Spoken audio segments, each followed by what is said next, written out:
Well, good evening, everybody. Well, welcome. Welcome, welcome. How many of you live here in the city of Wilmington? Oh, good, good, good. How many of you came here from a different state? Awesome, awesome. So those of you who came from a different state, keep your hands raised.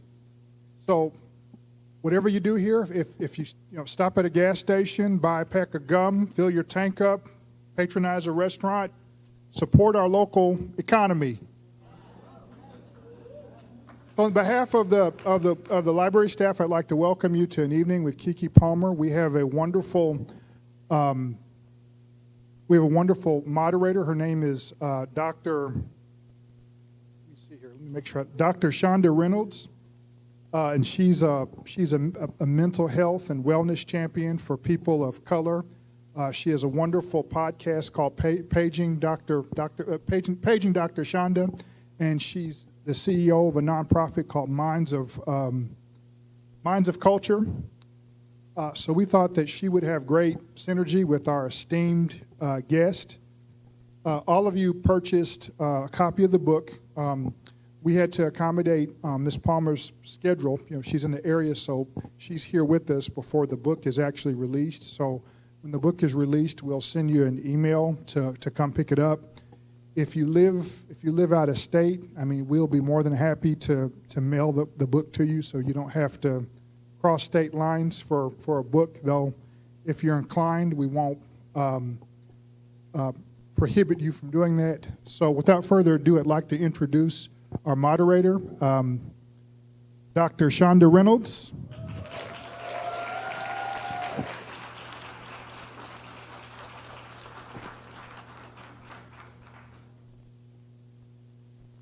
Dr. Chanda Reynolds.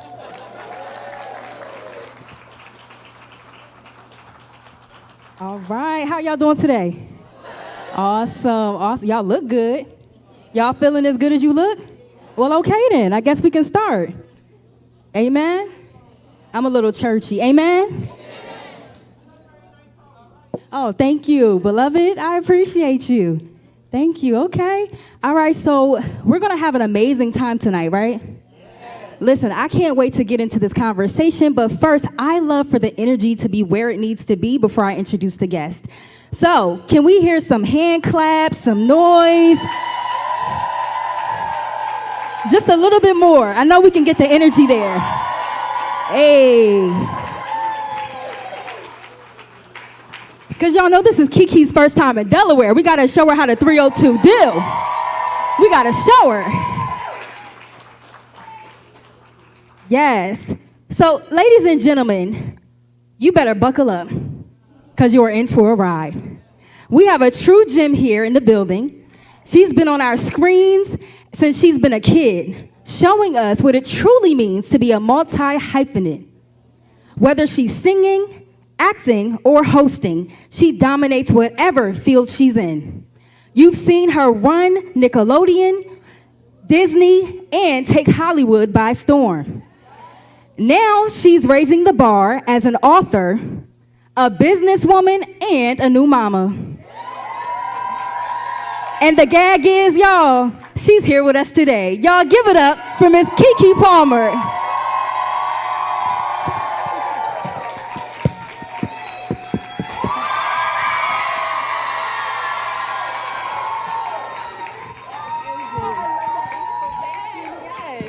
Hey guys!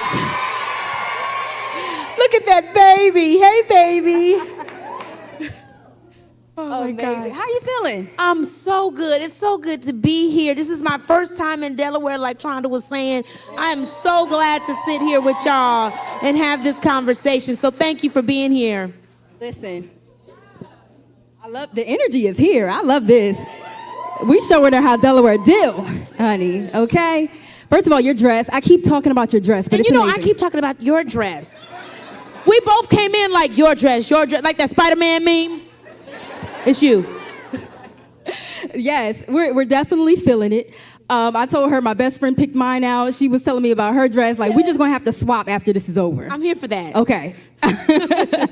Now, before we hop into some questions, I always like to do an icebreaker with my guests. Yes. So I want to do a little game. Is that okay with y'all? I love Is that okay, that. Miss Keke? Yeah, that's so fun, yes. Okay. So we're going to play a game of pass or play, Keke Palmer edition. Okay? So based on your past roles, I'm going to ask you whether you would play the role again or if you would pass. Okay. And if you pass, I want you to share what you would change about that specific role. Okay, this is good. I'm ready. Are we ready? All right. Oh. True Jackson VP. Honey, I loved being the VP. I would play. I would do it okay. again. I would love to see what she would be like now. Like, will we be taking like a Frasier type approach, a Mary Tyler Moore? Like, what is the office like in this time? So I'm here for it. I'm here to be true again. I'm here for y'all. She better own the company now. Yes. Come on.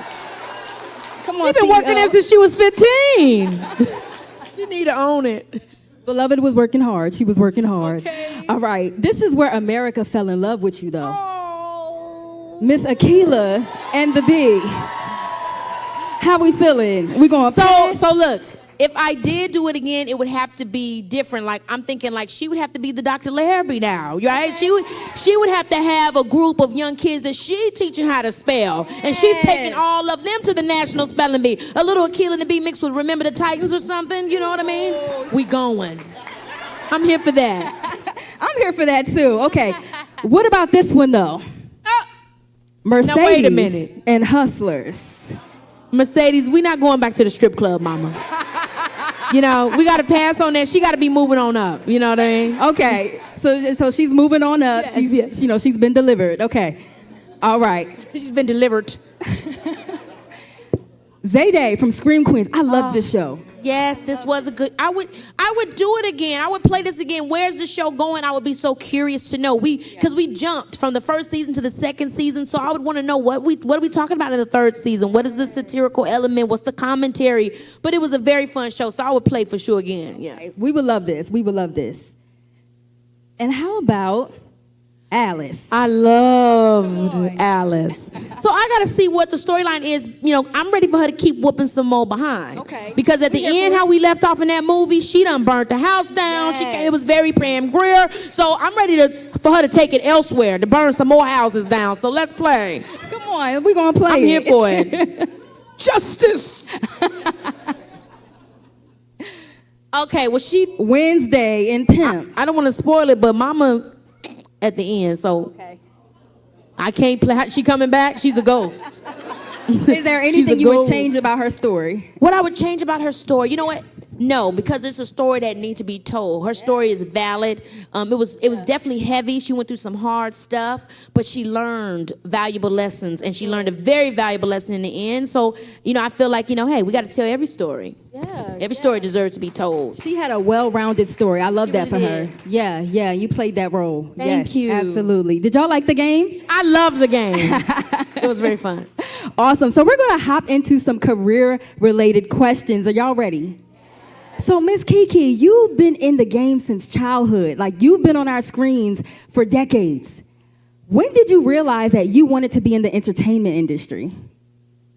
Well, you know what? I thought, go. I love that. You know what? I thought, I don't know if I knew the entertainment industry, but I knew I wanted to be in entertainment or be a performer as young as 5, watching my mom sing in church. I really loved watching how the audience responded to her when she would sing. You know, they would just be so elated, and people would come up to her after church and say, I really needed that. Or, Sharon, you sang that song today. And I was like, oh my gosh, whatever that is that's happening, I want to make people feel like that too. And so that's when I knew that I wanted to be a performer for sure. Absolutely. I'm here for that. Did y'all love that answer? I feel like I know I met Miss Sharon backstage, but I feel like I knew her already because, like, you know, she's there with you. She is. Yeah. She's there. Her, you know, and even as I've continued to grow and my story as an entertainer has continued to open up, people have gotten to know how I am able to be and do the things that I'm doing, and it's because of my mom and my dad, my family. Yeah. You come from a musical family, right? Yes. Both of my parents were artists, so they met at speech tournaments in high school. In high school. And so they went to a speech tournament in New Orleans. My mom won, and my dad saw her sing, and he was like, I've got to get that girl. Okay, it was like Michael Jackson in that video. And he had pursued her and pursued her and pursued her. Long story short, they got married. And they still did a little bit of theater, but as you guys know, life's. And so following their dreams didn't really seem like something that was possible or attainable in everyday life. And so eventually when they had kids and everything, they would talk to us about that world that they fell in love in and how they, what their dreams were and all that kind of stuff. And we always wanted to find a way to be a part of that. And so when I was 9, they had read in the newspaper about Lion King auditions. And they were like, remember that thing we were telling you about with the acting and how we did theater and everything? Would you be interested in doing something like that? And I was like, yeah, I would love to do that. It'd be so cool. And so they took me down. And I auditioned for Nala and the Lion King. And I made it down to like 100. I don't know. I didn't get that far, but I made some progress. And then they asked me, are you sad? And I'm like, yeah, I'm a little bit sad. And they're like, but would you want to do it again? I was like, yeah. And that's how it began in terms of it being this career for me. That's amazing. That's amazing. Okay. And so, Keke, when we see you on the screen, a lot of us see ourselves in you.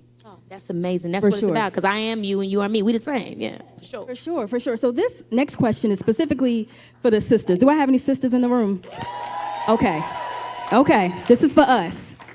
So, Keke, sometimes when people get to a certain level of status or celebrity, people think like, oh, they don't go through anything. I'm wondering, how do you navigate the isms that Black women experience, like racism and colorism and texturism in Hollywood? It's really hard because everybody deals with it differently, and we all deal with it in our daily life.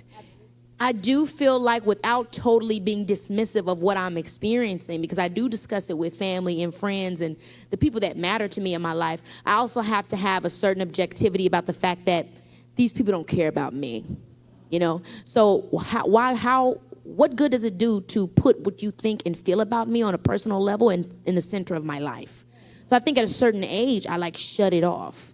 And it just no longer mattered to me why somebody felt a way or did something, or did they say, I can't go through my day picking up all your microaggressions and tallying them up on a list. Because then I'm not following, then I'm not thinking about what I got to do.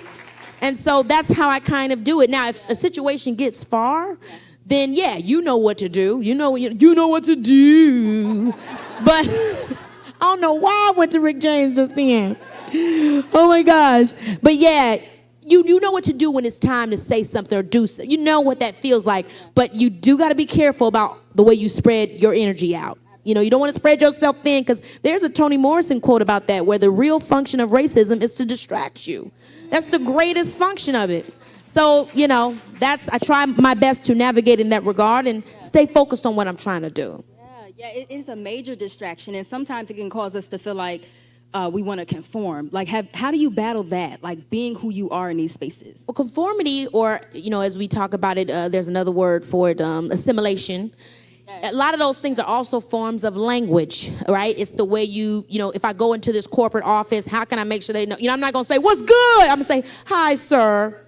Glad to be here. It's like balancing the language of different spaces, but also remaining the true of who you are and bringing your culture to the table. It is absolutely a task. And it's something that my mom was also a teacher. And when I got into the industry, she said, Keke, you can be articulate. You can make sure that, you're using words that can help people understand what you're saying, but also show yourself. Show who you are. Let people know where you're coming from, so that one thing that you just said a few minutes ago is that when people see me, they see themselves in me. That's a part of that. You don't want to get to that position and then the very people that you're speaking to, they're like, I don't recognize you. You want them to know, oh, she's me. When you say, and the gag is, you know what I mean? You want them to know, she my girl, she's my, And so my mom spoke to me about that stuff, about that balance. But it is a balance. In every space you go in when you're trying to get your point across, it is like having an arsenal of all this different language, but making sure that you're authentically being you and knowing that that's what makes you you and what you bring to the table. Never let that die. Thank you so much. She is dropping so many gems, y'all, and I'm just picking them up on the go. Listen. So thinking about this from a psychological perspective, because the majority of people in here know that I'm a psychologist, I'm wondering for you, Keke, how is fabulous, it, by the way. I appreciate that. How is it that you manage your mental health with such a busy schedule and a lot going on? Well, I do believe in therapy. I believe in a lot of different things. I think that, yeah, I really do. I think that stuff is all here for us to use. That's why we have people like you and people that study this stuff. There's another aspect to it. So, I mean, I'm a praying person. I do therapy. I talk to my friends and my family. I get a massage. I go get my nails done, my feet done, my hair done. There's so many elements of taking time with yourself that can help and feed or put you mentally in a good place. And so I just always try to do a checks and balance, like, oh my gosh, I've been working so much, I may need a massage, or let me go get a facial, or I got to spend time with my sister. I ain't talked to her all week. Whatever, or you know what? This is serious. Let me check in with that therapist real quick. I need to see that lady. Whatever it is, I try to do it. So I got to see that lady. So I got to stay on point. So come on, see the lady, and I am that lady. That's right. We got to see you. See me. So you brought up a really great point, though, in your answer. So talking about like, oh, I haven't talked to that person in a minute, let me reach out. A lot of people don't realize how relational self-care is a thing. And so how do you do that with like being embedded in Hollywood and such a busy schedule? Like, how do you still make time for your family and friends? It's really important. It's something that I've gotten better at over the years. I feel like that was something that really affected my mental health when I was younger, because I would have to go on the road and do movies, and they could only really afford for me and my mom to go. And then we'd be leaving my dad and my three siblings behind, and I would sometimes come back home, and I would be like, do I know y'all still? And that was really scary. And I think it was ultimately what I realized was a dissociative defense mechanism, because I missed them too much. I was just so sad of missing them all the time that it kind of like, I was like, and so when I came back, I was like, hey. And so that was really hard to get through. But as I got older, obviously through therapy, understanding what I was experiencing, I realized what I needed, and I implemented more opportunities for me to spend time with my family. And so, now actually my sisters and we live together.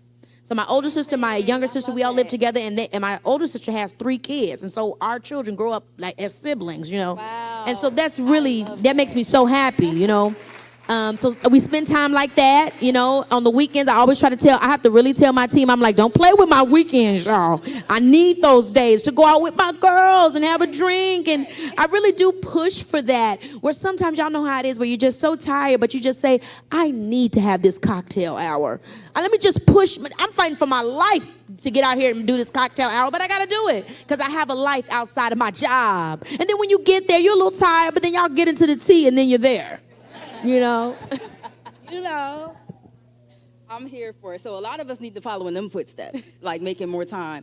I'm here for it. Okay. So who were some women who inspired you in terms of like your career choices? Wow. Okay. So obviously my mother, my grandmother, inspired me in my life. Those are, there's another woman named Asha Kamali. She was, these are people that y'all may not know, but I had a lot of good mentors, family, friends in my daily life. But then when I look at people that are in the industry that really, encouraged me, it would be like, the main one would be Queen Latifah. Over the course of a long time, guys, I'm not even kidding you. She has been such an influential person in my life, has continuously uplifted me and gave me opportunities, and also showed me, like, in action, how to be a leader, how to be a legend. I mean, I remember one time when I was doing Joyful Noise, she had caught, at this point, she and I had done like 3 projects together, I think, maybe 2, maybe this was our 3rd. But we had kept doing stuff together, and the director of the movie had told me, when I asked Queen who she would like to play her daughter, when I was getting down to the girls, you and the other girl for the role, she said, I would really like it if Keke Palmer played my daughter. And I'm like, no, Queen said that? I can't believe that. So one night, while we're finishing the movie up, they're like, oh, Queen want to talk to you in her trailer. And so it's her, Shakim, a couple of her friends hanging out. And I'm like, Queen, I just, want to thank you so much for letting me be in this movie. And I want you to know the director told me what you said about me, and it meant so much. And she said, well, Keke, I love you, but I got to be honest. I didn't just say that because I think you're a great young woman. I do, but I said it because I see your work ethic.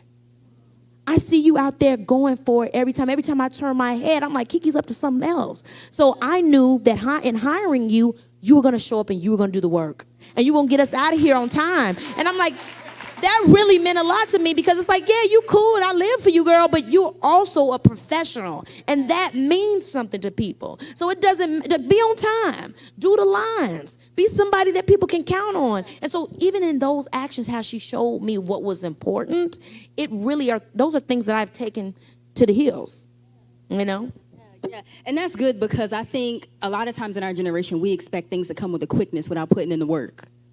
And you're telling us that that You was a sometimes work. got to work harder. Right. And these people are watching you. They are watching you. Everybody that I have worked with, I don't even know. I remember I was doing Scream Queens. And I don't know if you guys ever heard of this song I did called I Don't Belong to You. So I did this song, I Don't Belong to You, and I'm on the set of Scream Queens. And Jamie Lee Curtis is on the show, obviously a legend and icon. She comes up, she says, I seen that new song you put out. Keke, how do you have time? The feminist language, the empowerment, I got it all. Keep it up. And it's like, you don't even know they're watching you, but they're watching. And she always has supported me till this day. And so it's just really awesome when you get the opportunity to be around these people that have had all this longevity. And you see that really it's simple for them. Come there, do the work, go home, be with your family. That's it. Y'all can clap it up for that. Yes, yes. So I'm going to segue into talking more about motherhood. Period. I love how you just lit up there because that's how I lit up when I saw this viral clip of you that was like literally going viral. You were walking, like I think you were backstage or something, and you walked past your baby. You was like, hand me my child. And you start carrying your baby in them high heels and juggling it was amazing. I was like, yo, this is so metaphorical. Like, this is like how she's balancing life, motherhood, career. Oh my gosh, thank you so much. Yeah. So how is that, like juggling it all? It's definitely tough. It's not easy. But my son helps me to put things in perspective. I think, that's the beauty of children is, in order for me to be my best with you, I have to have really strong boundaries in every other aspect of my life. Personally, professionally, just everything so that I can make sure that I can be on point and give my best to you. That's my baby. Thank you for that picture. That's my boo. Yes, I love you. He really, has given my life so much meaning. And I feel like my life had meaning before. I always had purpose in my community and just the foundation of church and God and just like, I want to be something. I want to do something. I'm here for a reason. But when I had my son, it just became that much more. He gave me a strength. And I remember talking to my best friend all the time where when I was pregnant with him, I was like, something about this baby feels strong. Like, I don't know what it is, but I feel like that was the kind of vibe that he gave me that I could just overcome and do what I needed to do. And I was on point. And then when he came out, guys, that's his attitude. Very, and who are you? And it just makes me feel strong. And it's so funny because when you become a mom, you think about all the stuff with your mom. And I think about my mom and how my mom is like, girl, I used to be so scared and stuff like that. But then I see you wasn't scared. And so I said, I'm going to be fearless. And so there are these things that your kids show you how to be. And I think my son gave me so much strength, guys. It's truly. Wow. That made me think about our girl Whitney. I didn't know my own strength. Y'all remember that song? Yes, we love that. Oh my gosh, I love her. I'm here for it. All the impersonations. Like, I'm here for it. I am here for it. Okay, before we go, you got to do Angela Bassett. I'm going to just put that on the table. Oh my gosh, okay. Y'all want to see Angela?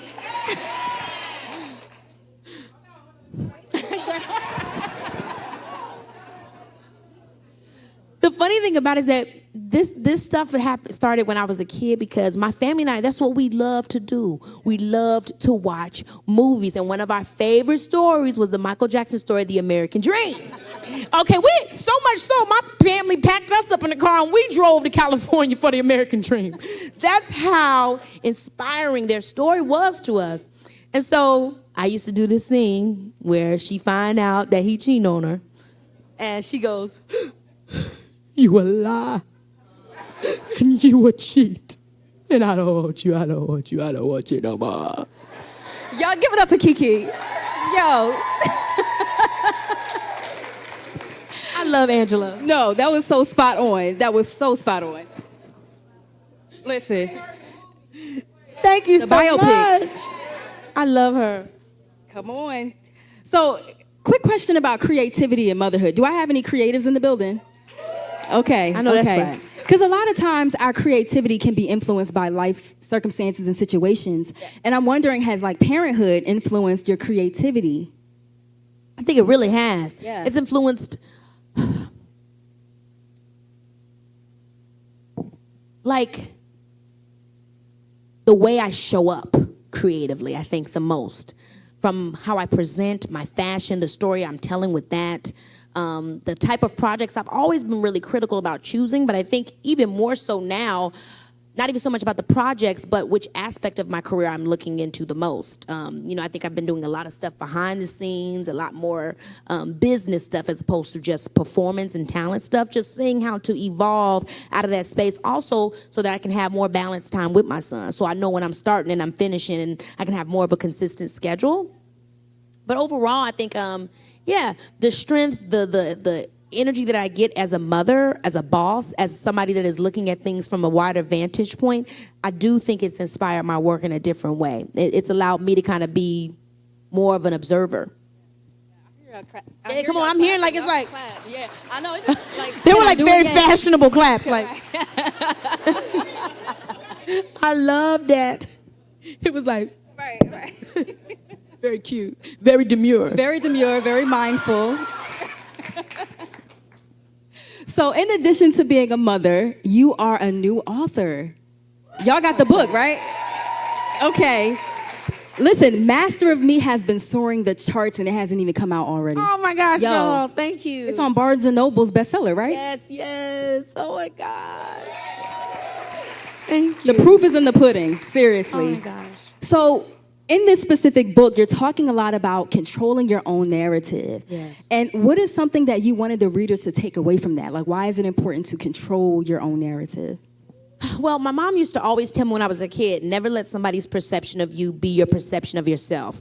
And it's said so much, and it's even can be seen as a cliche, but a cliche, usually that means because it's really true. It's really facts. It's something that's overused because it's very real.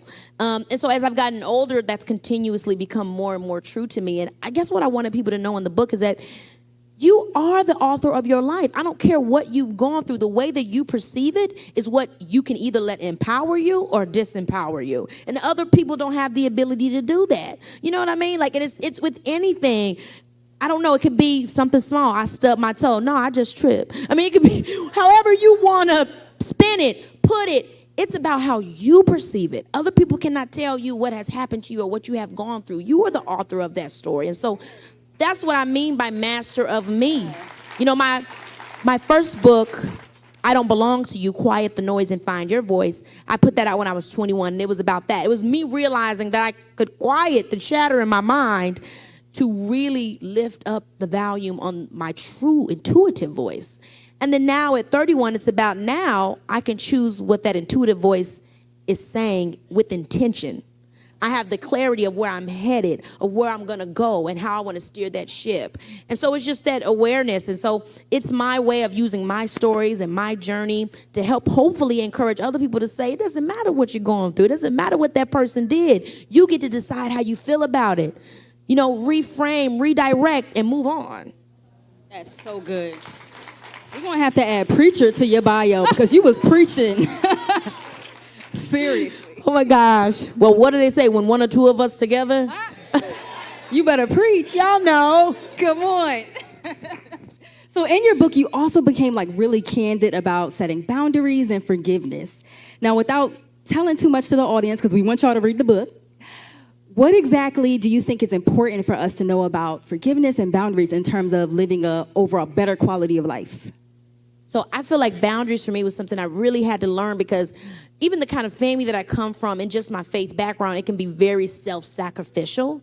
But I was putting a philanthropist attitude in all of my relationships, and it would leave me kind of like, who said empty is perfect? Yeah, it would leave me empty. And then also, I'm not even telling the people in my life how to show up for me because I'm not giving them no line to not encroach upon. I'm just like, I'm here. And then by the time it's over, I'm like, you're done. And they don't even know why they're done because I never told them until I got pushed to the edge that they didn't know was there. And so learning my boundaries and how to actually truly love people. Sometimes loving people is telling them no. Telling your family, no, I can't do this. Telling your partner, no, I can't do this. Telling your kids, no, baby, I can't do this. Because you know how you really do, and it's hard to do it with people that you love. So that's a big thing that I talk about in the book when it comes to boundaries is making sure that you're being real with the people that you love in your life. And then the other aspect that you had just asked about, which was not only boundaries, but you said forgiveness. The forgiveness, when a lot of times I think when we think about it, we think, okay, that means reconciliation. It doesn't really mean that. I think for me, forgiveness is putting myself in the position of the other person so that I don't personalize what they did to me. Forgiving them is understanding what would make you do this, and I can understand that. Doesn't mean I have to fool with you, but I can understand that so that now I'm not taking on the projection of the pain you caused me. I could say, oh man, they was going through a hard time. They didn't know what they was doing, and that's cool and that's all right. I don't know if I'll ever be able to be cool with them, but you know what? I forgive them for that. And I'm now free of the burden of thinking that I deserve to be treated like that. You know what I mean? That's the best way I can put it. Because you'll really take that on. Yes. You know? Yes. You start to internalize it. You really will. Yeah. Everything becomes so personal. And you know, my dad used to tell me that when I was a little girl. He would say, Keke, you take things personal. Everything's not personal. I'm like, yes, it is. You hurt me. But he was telling the truth. He would tell me, my dad dropped so many gems because when you take everything personal, and really everything, most things actually are not personal. Yes. And if you just go around in your life taking everything personal, then you're believing everything people are putting on you. Yep. You're believing that you're worthless. You're believing that you deserve to be hurt. You're believing that you deserve to be left alone. You're believing it all. But when you say it's not personal, it actually has more to do with them than it does with me, then you're free. You're free of it.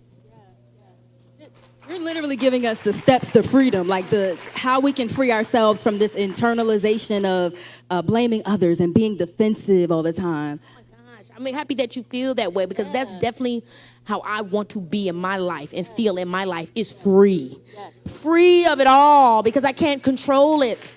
You know, so if I can't control it, then I've got to be able to get me together. I can't control the external situations, but me and how I feel about it, that's under my control. So, baby, let me come out with my blue dress on with the black flowers on. It didn't look good. Because that's what I can control. Come on. Control the controllables. You know what I mean? Are y'all getting something from this? Y'all learning from Keke? I'm so glad. Okay. Do y'all have questions in your mind that you want to ask her? Okay, so start getting your questions in your mind. I gave somebody my phone, so I need to know what time it is. Somebody shout out the time. 6:30. Okay, perfect. Okay, so in a couple minutes, we're going to start getting into Q&A, but we got a few more questions about Master of Me. All right, so thinking about the way in which you're writing, and you talked about you are not on anyone else's timeline but your own.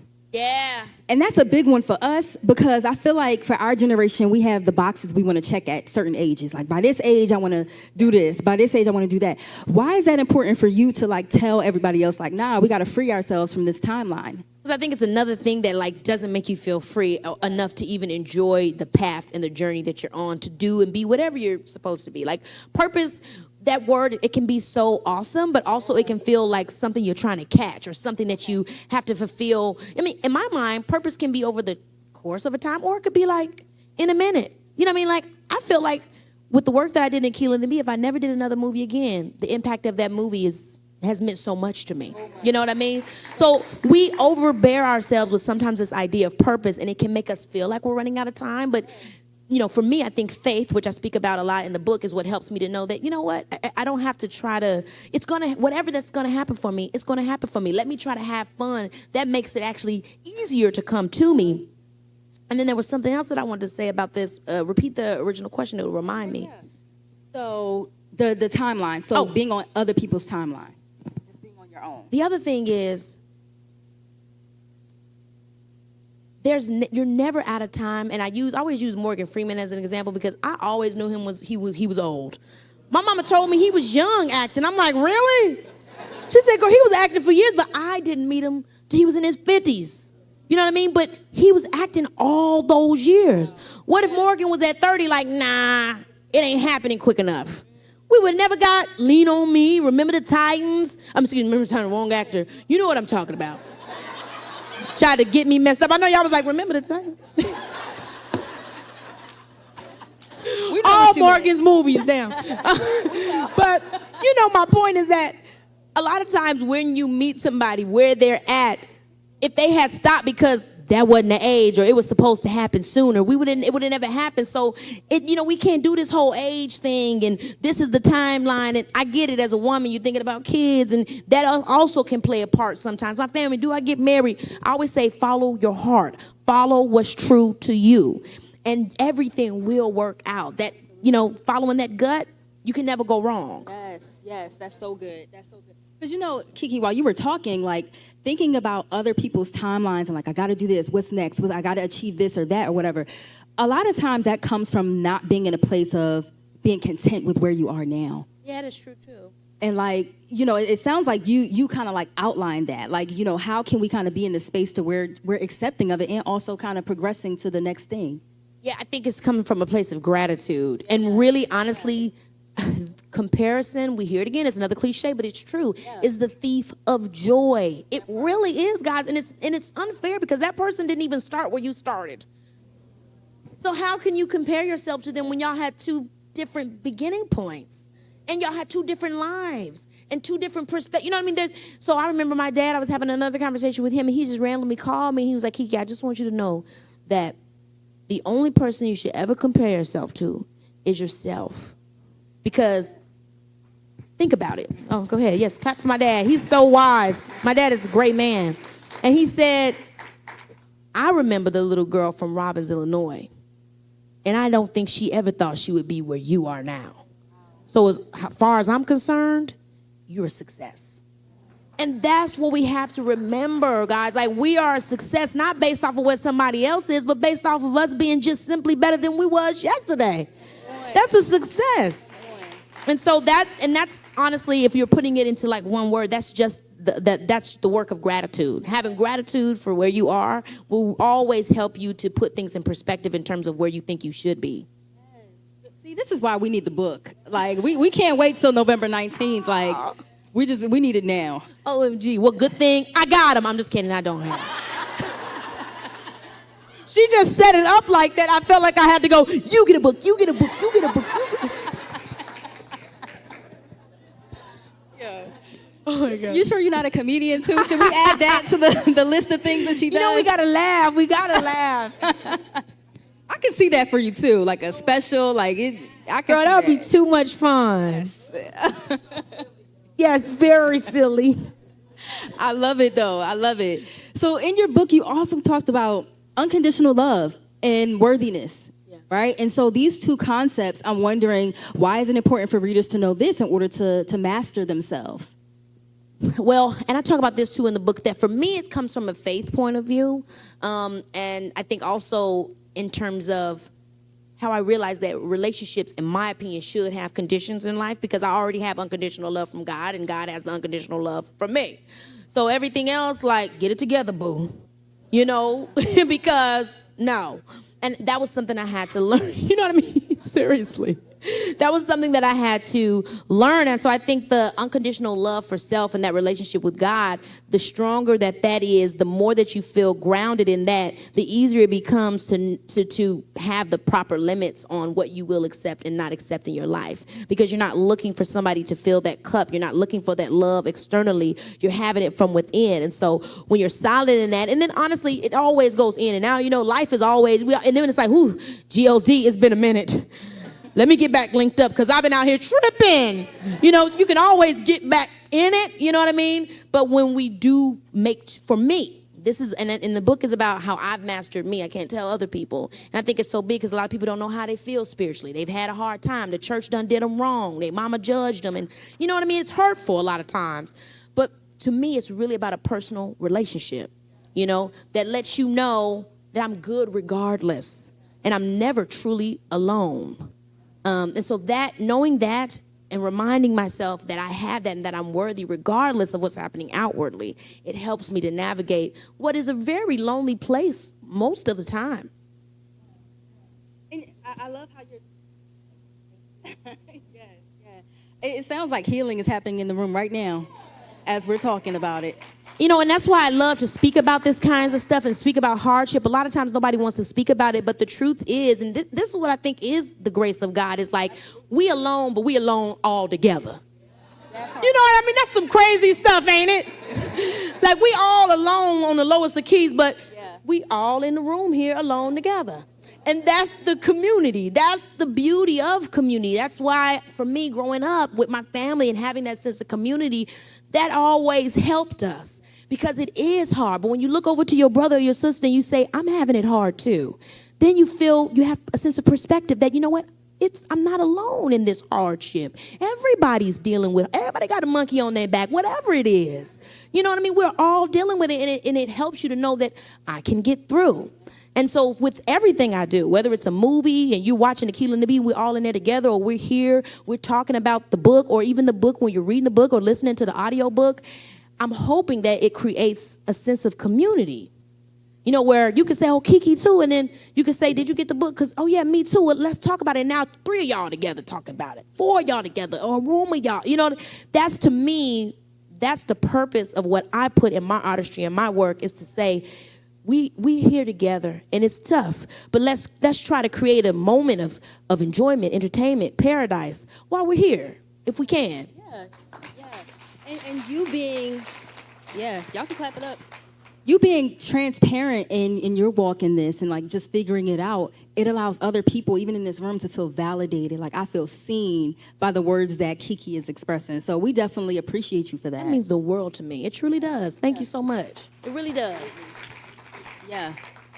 So when we think Keke Palmer, I always think like, yo, she is the master of rebrand. Oh like my the way gosh. you, yes, for sure. Like the way you brand yourself and rebrand, like it's literally an art to it. And you share in your book how restarting your career after 10 years in the industry, I'm wondering, why do you think it's important for readers to recognize when it's time for a reset and to choose a new direction in your own life? Well, the book has a lot of personal stuff to it, but it also has a lot of business stuff to it as well. So I love how you brought up the rebrand and just being multifaceted and a career person. We're obviously in such a corporate overlord. I think more than ever, like it's just so much going on. It's hard to figure out how to get your footing or feel autonomous. And I feel like for me, I found that in being able to diversify my portfolio in every aspect and using the leverage that I've had and what I've learned skill-wise from other companies and taking them to other avenues, whether it be me as an entertainer and performer, taking that to hosting or taking that into being an author or whatever it is. And I think for me, it sounds like it's more work, and it probably is, but there's so much freedom in that when I'm not putting all my eggs in one basket. And so my desire is to also help readers feel like, okay, I can do my own thing, and I don't have to. Look, if I want to depend solely on this one thing and I do have a vision of totally just making my way up into that one company, then that's great. But if I want to be able to feel like I could say no sometimes, then maybe I do need to pick up a couple of side things. And that seems crazy, and that seems like, oh my gosh, that's too much. But when you get into the groove of it, you realize that, oh, wait a minute. Now I have the power of no, because I got another job over here. I don't need this one gig. And then that means that the corporations, they don't get to have as much control over you, because you kind of got, you dating all of them. You know what I mean? I mean, as a kid, my mom had me working for Disney and Nickelodeon. There wasn't no kids doing that. Come on. She was like, you with Nick and Disney. And I was like, yeah, I'm with Nick and Disney. So I believe in that. I think there's freedom in that, you know. Yeah. That's why I don't really like the phrase, a jack of all trades is a master of none. I do not, that doesn't And we resonate. talk about that in the book, that the actual continuation of the phrase is jack of all trades, master of none is often better than a master of one. Because that quote came around during the Industrial Revolution. So people wanted you to focus on one industry. They needed you to do that so that they could build their industry. But if you focus, keep clapping, yes. He says, preach. When you focus on you and what's important to you, and you are the industry, and you use the industries that are helpful to what you are trying to do, well, then they're actually working for you.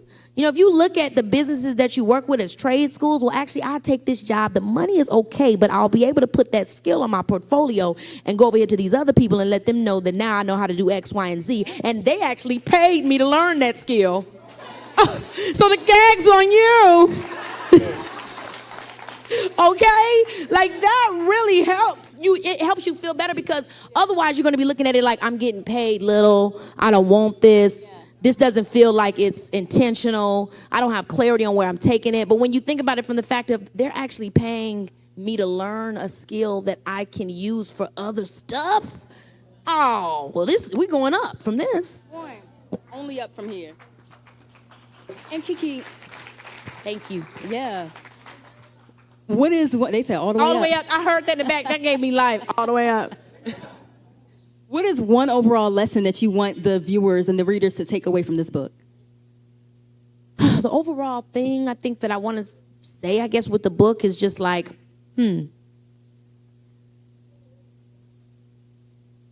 I mean, honestly, I think about that Jordan Sparks song, one step at a time, is no need to rush. It's like learning to fly or falling in love. Life is a journey, seriously. And all we can do is obtain the skills we can to move on to the next, to be patient with ourselves, to have grace, to hug on your community. Let your community hug on you. Be real with what you're going through. Then get up the next day and try again. It's just, for me, that's what I'm sharing in the book, is that to get to be where I'm at. If somebody looks at me and say, Keke Palmer, she's doing it. Well, it hasn't been linear like that. It's been like this. And guess what? Now I'm at the stage where I embrace that. I accept that. I expect that, because I know it's only going to make me better. And so I think that's what my hope is. So to embrace the hard times just as much as you embrace the good times. Well, if you ain't helped nobody else today, you helped me, because I feel like I'm in that zigzag stage that you talked about. So we never get out of it. It's Come like on. too much. It's crazy. Life is just, you be like, God, quit. You funny. Did y'all get anything from this conversation? Okay.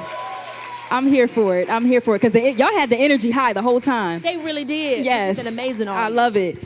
So we're going to go ahead into our Q&A portion. Okay. And we have a microphone in the audience, so you all can just raise your hand if you have a question for Keke.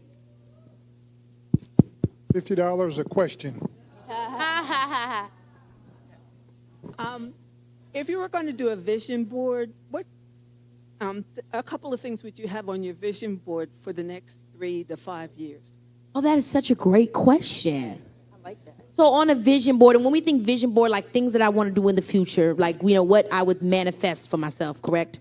So I would probably have so I have an organization called Key TV that is both exists like a foundation and a network. We showcase the work on all digital platforms, but we also finance, you know, BIPOC creative projects in totality, you know, just to help, you know, because it's hard to get our stuff started and use our platform and our sponsors to promote it.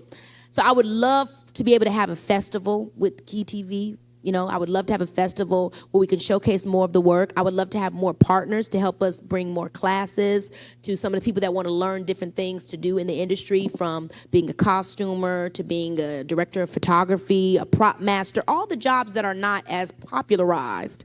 You know, in our community, I think it's mostly like being the player as opposed to being the owner. And so really showcasing all the things you can do in the industry. So I would love to have more established with Key TV, more sponsors, and a festival that we can showcase more of the work. And then I would love to have a daytime talk show. That would be fabulous. I would love that. That would be fab. I can see that. I would love it. Hey, you know it's your girl. So look, this is what we're getting into. I would live for that. I would live for that. What else would I love to do? You know, I would love to have more kids. That would be great. I would love to have more children. Yeah, I think those are in my immediate mind when you said that's what I would love. You know. Thank you. That would be so fun. Waking up with y'all in the morning. It's too good. How you doing? Hey, Keke.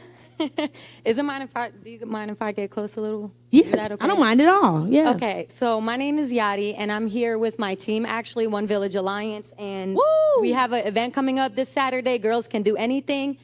And I'm putting together a series of videos from influential women for the International Day of the Girl Child, which is tomorrow. Okay. It promotes the challenges that girls face globally, and it promotes the education and mental health awareness that girls need overall. And I'm putting together a series of video where I'm asking women, what would be one message that you would give to younger girls all around the world? Okay, what message I would give to younger girls? All around the world, one question.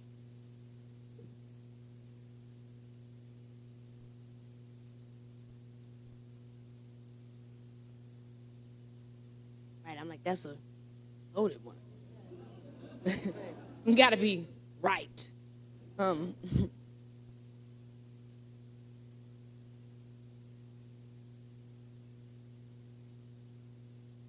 Okay. You filming me?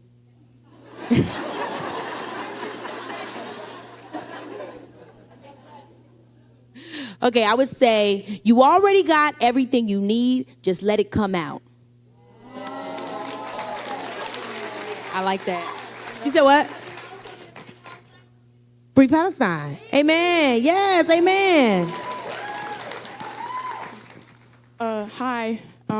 I just wanted to know, do you have any advice for young actresses such as myself who want to have a professional acting career?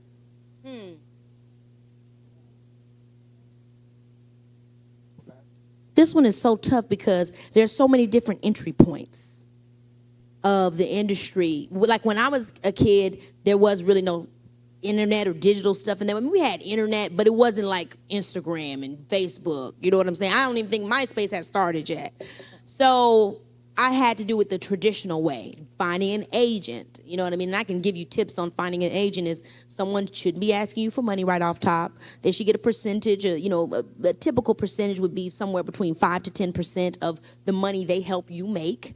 And there are tons of different, agencies that you can go to that are specific for the type of work that you want to do. But then nowadays, there's so many other ways to be an actor where you could just simply just act. You can act doing videos online. You can find a community theater and do work in your community theater or at your school. Or you can make one. You could create a theater with like-minded people that, hey, let's do something together. I want to get my creativity out. I want to be an actor. It's truly just about anything you want to do, whether it's acting, singing, dancing. It is about doing the thing and finding ways to do the thing. And I think the most difficult thing about being an artist, for any artist, is thinking that doing the thing means a certain level of validation. If you really love the thing, you'll do the thing, no matter who's watching. And so I think always keep that in mind. That's really good. Awesome. We have one in the back. Hey, Keke. Hey. So my name is Annette Fletcher. I am a queen, as is my sister, Andrea Blassingame. Hey, boo. And we are here celebrating the queendom, and we just wanted to share how we see the queen in you moving in authenticity and continuing to encourage women and girls. We see the queendom in you, and we just wanted to say that we are here to celebrate you. We appreciate you. You are amazing. And thank you for finding the time to come and celebrate the women and girls here in Delaware. We sincerely appreciate you. Thank you. It truly means the world to me. Seriously, this is my life's work. This means the world to me. So thank you. We have one back here. Hello. Hey, with the baby. Hi, Ms. Palmer. My name is Sarisa. So I am a single working mother with 2 jobs. And I just Come on, Reba. I just want to know how you deal with kind of the harsh reality of being a woman of color, having to work so much and being away from your child and the guilt that gets placed on you. How do you kind of cope with that a little bit? Because I know your job is way harder than mine. It's really hard. That guilt part that you just said, it's really, really hard. What do? I think I really lean on my mom for that support to help me. I think as moms, we really put ourselves in these specific boxes of what a good mother is. You know what I mean? And it's like, well, a good mother is providing for the baby. And how do you expect me to provide for the baby and be with the baby if the baby can't be at my job? And then I got to have more jobs in order to provide for the baby, especially because I'm a single mama. And as a single mama, which is it, y'all? And it becomes so stressful. So for me, the best way that I deal, sometimes I cry. Sometimes I'm sad. Sometimes I say, Mom, I feel like, am I doing enough? Am I doing it right? Does he really know how much I love him? And you just get so in your head. And my mom tells me, girl, I dropped you off at my mama's house and left. And And I'm like, wait a minute. I was at grandma's a lot. And she was like, you turned down fine. She said, it's not about the quantity of time. It's about the quality of time. That's good. And that really helps me. It really does, you know. Right over. I was like, dang, mama. We have one over here. Hi, Ms. Palmer. My name is Ashley, and you talk a lot about your faith and your love for God, and I want to know, as a church girl myself, how you maintain that faith and that love for God in the Hollywood industry.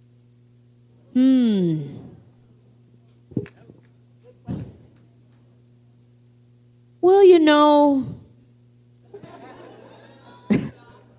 I mean, look, y'all know, just like I know, everywhere you go to work, people don't connect with God per se. Doesn't mean they're all terrible people. They just don't have the same, you know what I mean? Like, just because they don't follow what you follow, it doesn't mean they're a bad person. So, you know, I think for me, I do what my dad raised me to do, which is treat everybody how I want to be treated. And if somebody's doing something that I don't really jive with, then I'm not involved with them. But just like with every industry, every job, there are people that you connect with and there are people that you don't connect with, whether that be personally, morally, or spiritually. And you just know that that's not, you know, if, hey, they did a little something that I didn't see, what they talking about? I'm going to stay away from that. Or, you know, she cool. Wow, I didn't know. She opened my eyes about that. You know, it's just relational in life. And, you know, I think I am the kind of person that's very open in terms of my faith. It's like I do everything I can never to be righteous in my faith. It's like, that's my faith. I read the book for me. I don't read the book to tell you what to do. So I think that's also the thing. Is like, you know, I believe what I believe, you believe what you believe. As long as you're nice to me, I'm nice to you. You know, that's how I feel about it. I love it. We have another one back here. Hi, Keke. My name is Corey. My question is, what was it like to make the movie Alice with Common? And also, what's your dream role? I loved working with Common, y'all. First of all, Common was trying to turn me into a vegan. Those meals were good. I was like, Common, you was eating like this? I know vegans had it like that. He was so nice. I really loved it. I mean, we're both from Chicago. I mean, he's from the city. I'm from the south suburbs. Just a really nice person. And we both cared so much about the message of that movie and doing something that, if you guys haven't seen Alice, it's like kind of like a aspirational, like little black exploitation, but about slavery and civil rights. It's very hard to put it all into context here, but it was such a heavy subject that we wanted to no longer want to talk about history, but want to not talk about it from the place of the oppressor. Talk about it from the place of the surviving people, about the strength, the power, the courage. And so anyway, working with him was awesome because we both came in with the same state of mind. And he's become a great friend and, you know, just a great guy all around. And then to the other question, there was another part to that. My dream role. I love that. Yeah. My dream role. That's hard, guys. Well, I mean, the biopic that I would have loved to do, obviously it would be great to do Angela as well. But the biopic that I always wanted to do, they done did too many of them. You know what I mean? It's my girl. And I wish you joy. You know, that would just be everything to play my girl Whitney. But they've done too many of them. So it's like, let's let her rest.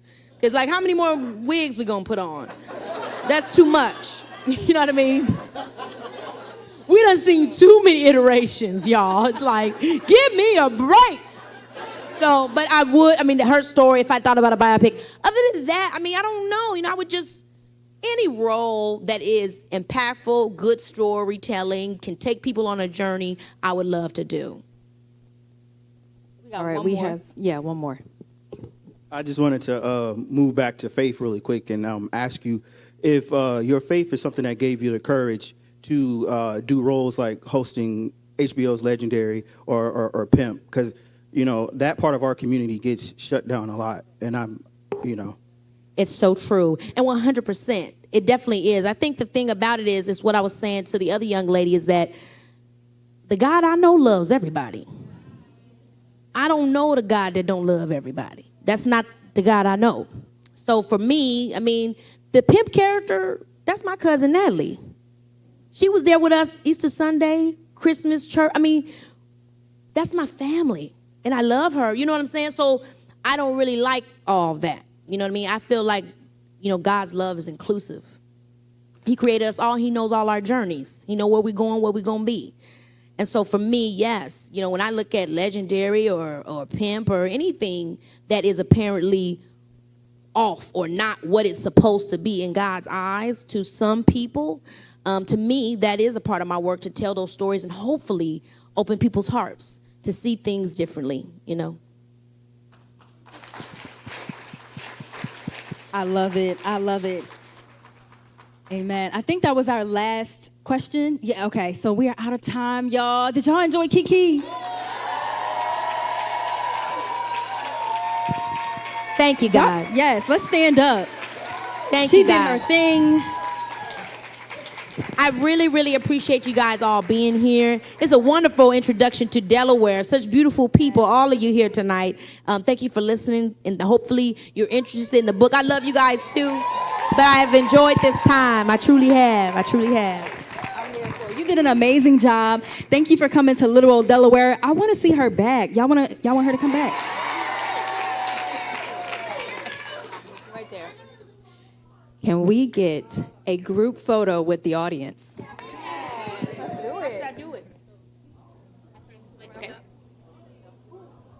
But please make sure you guys do not come up on the stage, okay? Please do not come up on the stage. We'll take one photo.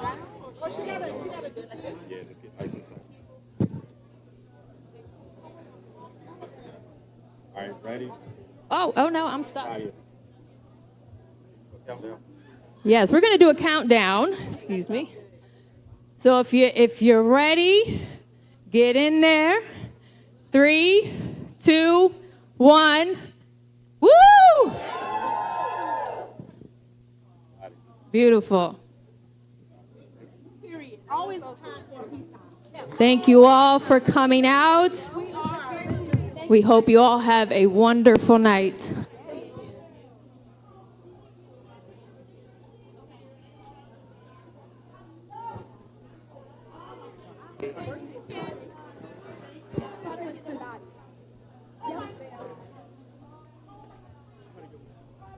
With